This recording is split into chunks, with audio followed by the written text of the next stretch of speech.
নারী এবং পুরুষদের মধ্যে কাদের উপর হজ করা ফরজ? কোরআন ও হাদিসের আলোকে জানতে চাই। কাদের উপর হজ করা ফরজ এই সম্পর্কে পবিত্র কোরআনুল কারিমে আল্লাহ রাব্বুল আলামিন সূরা আলে ইমরানের ৯৭ নম্বর আয়াতে কারিমার ভিতরে বলেন, ওয়ালিল্লাহি আলান নাসি হিজ্জুল বাইতি মান ইসতাতা ইলাইহি সাবিলা। যারা বাইতুল্লাহ আসা যাওয়ার মতো সামর্থ্য রাখে, একমাত্র আল্লাহ তাআলার উদ্দেশ্যে তাদের উপর হজ করা ফরজ। সুতরাং এই আয়াতে কারিমা থেকে বোঝা যায়, যারা হজ করার মতো আসা যাওয়ার মতো সামর্থ্য রাখে তাদের উপরে হজ করা ফরজ। কেবলমাত্র সামর্থ্য থাকলেই কোনো ব্যক্তির উপর হজ ফরজ হবে না। সামর্থ্য থাকার পাশাপাশি কিছু মৌলিক শর্তসমূহ রয়েছে, এই শর্তসমূহ পাওয়া যাওয়া আবশ্যক। ১ নম্বর শর্ত হচ্ছে, যিনি হজ করবেন, হজ পালনকারী ব্যক্তি অবশ্যই বালেগ এবং সুস্থ মস্তিষ্কের অধিকারী হতে হবে। নাবালেগের উপর হজ ফরজ নয়, যদিও তার আর্থিক সামর্থ্য থাকে।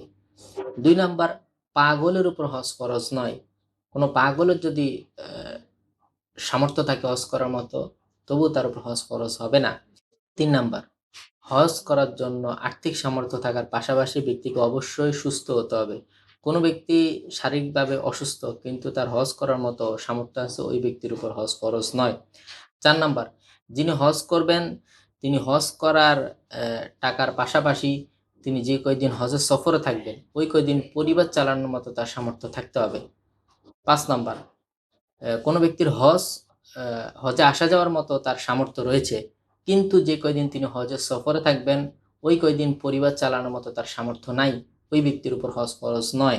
৬ নাম্বার, মহিলাদের ক্ষেত্রে কোনো মহিলার যদি হজ করার মতো সামর্থ্য থাকে কিন্তু তার মাহরাম নাই, তথা স্বামী, ছেলে, বাবা, মাহরাম যদি না থাকে, সামর্থ্য থাকার পরও ওই মহিলার উপর হজ ফরজ নয়। ৭ নম্বর, কোনো মহিলার হজ করার মতো সামর্থ্য আছে কিংবা মাহরামও আছে, কিন্তু ওই মাহরামকে তার সাথে হজে নিয়ে যাওয়ার মতো তার সামর্থ্য নাই, ওই মহিলার উপর হজ ফরজ নয়। সুতরাং কেবলমাত্র সামর্থ্য থাকলে হজ ফরজ হবে না। হজ ফরজ হওয়ার জন্য যে মৌলিক ৭টি পয়েন্ট আলোচনা করছি নারী পুরুষের মধ্যে, এই ৭টি পয়েন্ট থাকা আবশ্যক।